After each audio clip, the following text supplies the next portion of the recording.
خوش آمدید۔ آج کے سبق میں ہم خاکہ نگاری کا فن اور اس کی روایت پر بات کریں گے۔ خاکہ نگاری کی تعریف۔ خاکہ نگاری کا مطلب کیا ہے؟ اسکیچ پورٹریٹ، یعنی کہ کسی شخصیت کا الفاظوں میں ایسا خاکہ کھینچنا کہ یوں محسوس ہو کہ جیسے وہ شخصیت ہمارے سامنے ہی موجود ہے۔ خاکہ نگاری کی تعریف۔ خاکہ کے لغوی معنی ہے ڈھانچہ بنانا، لکیر کھینچ کر نقشہ بنانا یا تصویر بنانا۔ انگریزی میں اسے اسکیچ کہتے ہیں۔ اصطلاح میں خاکہ اس مضمون کو کہتے ہیں جس میں کسی شخصیت کے اہم اور منفرد پہلو کو اس طرح پیش کیا جائے کہ اس شخص کی ایک تصویر سامنے آ جائے۔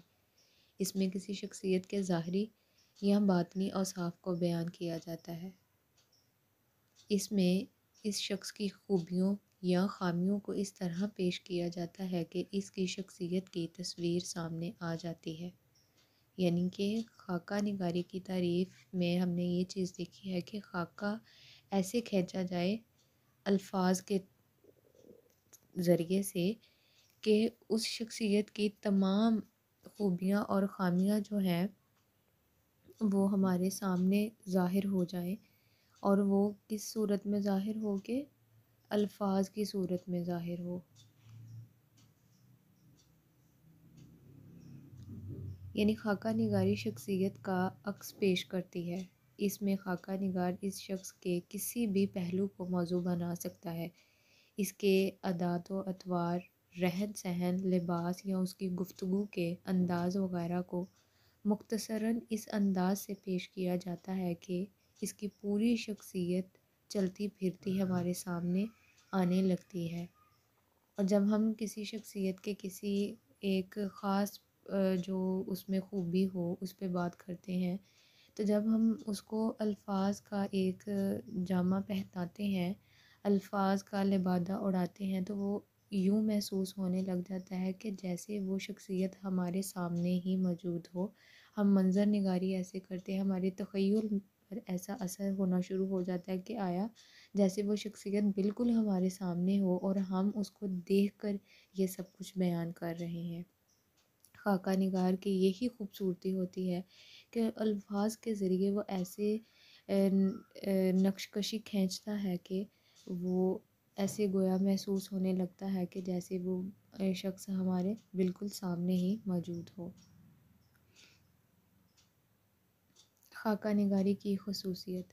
خاکہ نگاری کی ایک خصوصیت یہ ہے کہ اس میں مبالغہ کی گنجائش نہیں ہوتی، مطلب جھوٹ کی گنجائش نہیں ہوتی، اور اس میں کسی شخصیت کی سائڈ بھی نہیں ہم لے سکتے، فیور نہیں کر سکتے، یعنی کہ ذاتی لگاؤ کی بنا پر ہم اس کی تعریف نہیں کر سکتے۔ جو ان ریالٹی اس شخصیت کے بارے میں آپ کو جو محسوس ہو رہا ہے اسی ہی چیز کو الفاظ کے ذریعے بیان کرنا ہوتا ہے۔ اس میں خاکہ نگار ہمدردانہ انداز میں کسی شخص کی ذات کی خوبی یا خامی کو حقیقی انداز اور ایمانداری سے اس طرح پیش کرتا ہے کہ اس شخص کی شخصیت کے مختلف گوشے خود بخود سامنے آ جاتے ہیں۔ خاکہ پڑھ کر قاری کو اس شخص کی سیرت، صورت، مزاج، خوبی اور خامی وغیرہ سب نظر آنے لگتا ہے۔ لیکن اگر کوئی مبالغہ سے کام لیتا ہے اور جانبداری دکھاتا ہے تو اس کا خاکہ ادب کے دائرے سے باہر ہو جاتا ہے اور وہ خاکہ نہیں مانا جاتا۔ اچھا، آگے خاکہ نگاری، سوانح نگاری اور خود نوشت میں فرق کیا ہوتا ہے؟ خاکہ نگاری، سوانح نگاری اور خود نوشت سوانح نگاری سے مختلف صنف ہے، ٹھیک ہے۔ اس میں فرق یہ ہے کہ سوانح نگاری یا خود نوشت سوانح نگار میں کسی شخص کی زندگی کے حالات یا واقعات کو تفصیل سے بیان کیا جاتا ہے، لیکن خاکہ میں کسی شخص کی زندگی یا اس کی شخصیت کے کچھ انوکھے یا دلچسپ پہلوؤں کو اس انداز سے بیان کیا جاتا ہے کہ اس شخص کی زندہ تصویر سامنے آنے لگتی ہے۔ یعنی کہ خاکہ میں کسی شخصیت کے چند نمایاں پہلوؤں کی ہی تصویر کشی کی جاتی ہے۔ خاکہ نگاری کے لوازمات کیا ہیں؟ خاکہ نگاری کے لیے ضروری ہے کہ وہ فنی لوازمات کی حامل ہو، یعنی اس میں اختصار ہو، حقیقی واقعات کا بیان ہو، ان واقعات کی ترتیب بہتر ہو، ان کے درمیان ایک ربط ہو۔ اگر ایسے ہوگا کہ پہلا واقعہ دوسرے سے ریلیٹ نہیں کرے گا تو وہ اس میں ایک ربط نہیں ہوگا، اور وہ جب اس تحریر میں ربط ہی نہیں ہوگا تو قاری کو کیسے سمجھ آئے گی کہ اس نے جو پچھلا واقعہ پڑھا ہے وہ اگلے واقعہ کے ساتھ کیسے مل رہا ہے، کیسے ان میں ایک ربط پیدا ہو رہا ہے، کیسے اس میں ایک کنیکشن پیدا ہو رہا ہے۔ تو لہٰذا اس کے لیے ایک دونوں واقعات کے درمیان ایک ربط ہونا جو ہے وہ ضروری ہے۔ دیانت داری ہو، غیر جانب داری ہو، اور دلکش اور پرکشش انداز میں اس شخصیت کے پہلوؤں کو دکھایا گیا ہو۔ اس میں من گھڑت یا فرضی واقعات کو نہیں بیان کیا جاتا۔ ان میں یہ بھی ضروری ہے کہ نہ تو کسی شخصیت کو بہت بڑھا چڑھا کر دکھایا جائے اور نہ ہی اسے بہت نیچا کر کے دکھایا جائے، بلکہ خاکہ نگار کسی شخص میں کچھ اہم خصوصیات کو دیکھے اور پھر انہیں دلچسپ انداز میں بیان کر دینا ہی خاکہ کی اصل پہچان ہے۔ یہاں پر اب بات کرتے ہیں کہ خاکہ نگاری کا آغاز اور ارتقاء کب ہوا، کس نے پہلے کیا۔ اردو میں خاکہ نگاری کا باقاعدہ آغاز تو مرزا فرحت اللہ بیگ کے خاکے سے ہوا، لیکن اس کے ابتدائی نقوش یا خاکے کی جھلکیاں اردو شعراء کے تذکروں میں بھی نظر آتی ہیں۔ میر کا تذکرہ نکات الشعراء، مصفی کا تذکرہ ہندی اور شیفتہ کا گلشنِ بے خار وغیرہ قابل ذکر ہیں، جن میں خاکہ کے کچھ پہلو جو ہیں وہ نظر آتے ہیں۔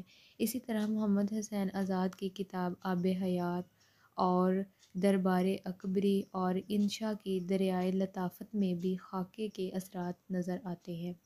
اسی طرح عبدالحلیم شرر، مولوی نذیر احمد رسوا اور خواجہ حسن نظامی کے ہاں بھی خاکے کے نمونے دیکھے جا سکتے ہیں، لیکن باقاعدہ جس نے پہلا خاکہ لکھا وہ مرزا فرحت اللہ بیگ تھا۔ انہوں نے نذیر احمد کا خاکہ نذیر احمد کی کہانی کچھ ان کی کچھ میری زبانی لکھ کر اردو میں خاکہ نگاری کی بنیاد ڈالی۔ اس کے علاوہ بھی انہوں نے کئی خاکے تحریر کیے ہیں۔ اس کے بعد مولوی عبدالحق، رشید احمد صدیقی، عبدالماجد دریابادی اور محمد علی جوہر وغیرہ نے خاکہ نگاری کی روایت میں حصہ لیا اور انہوں نے خوبصورت اور دلکش خاکے لکھے۔ مولوی عبدالحق نے مختلف شخصیات پر خاکے لکھے، بعد میں وہ خاکے کتابی شکل میں سامنے آئے۔ خاکہ نگاری پر مبنی ان کی کتاب چند ہم عصر کو اردو ادب میں کافی شہرت اور مقبولیت حاصل ہے۔ اس میں انہوں نے چند شخصیات کو موضوع بنایا اور ایمانداری کا ثبوت پیش کیا۔ انہوں نے اس میں غیر جانبداری سے بھی کام لیا۔ ان خاکوں کی خصوصیات یہ ہیں کہ انہوں نے اس انداز سے لکھا ہے کہ ان تمام لوگوں کی شخصیت قاری کے سامنے چلتی پھرتی دکھائی دیتی ہے۔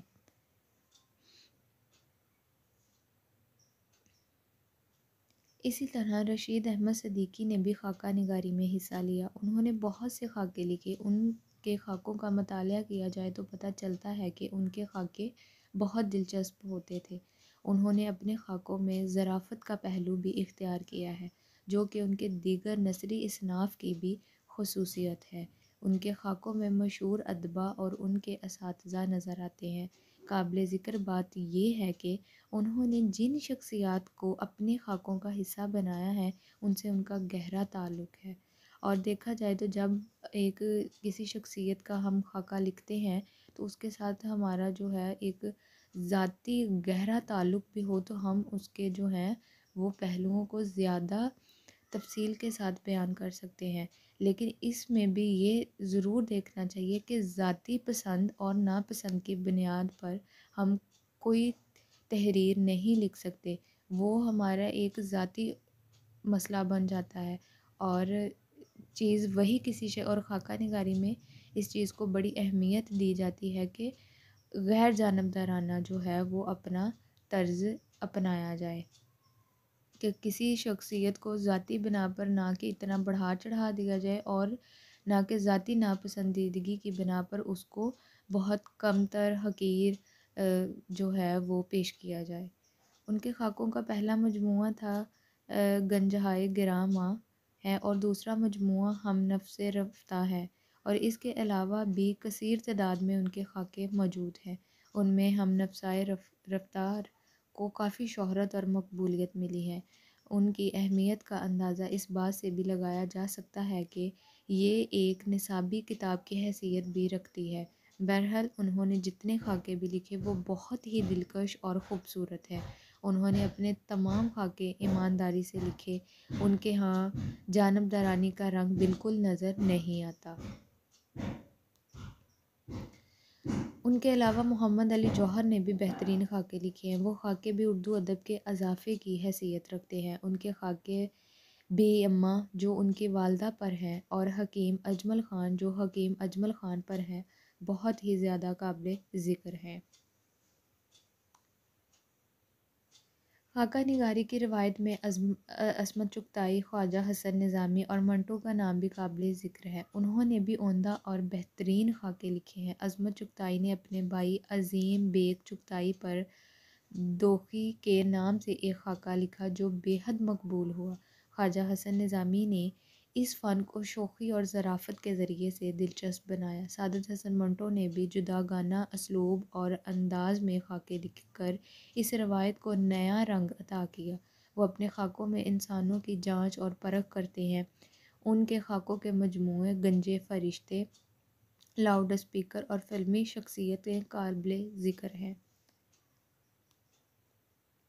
اسی طرح شوکت تھانوی اور مشتاق احمد یوسفی، کنہیا لال کانپوری اور شورش کشمیری اور فکر تونسی، کرشن چندر، احمد بشیر اور قرۃ العین حیدر وغیرہ نے بھی عمدہ خاکے لکھے ہیں۔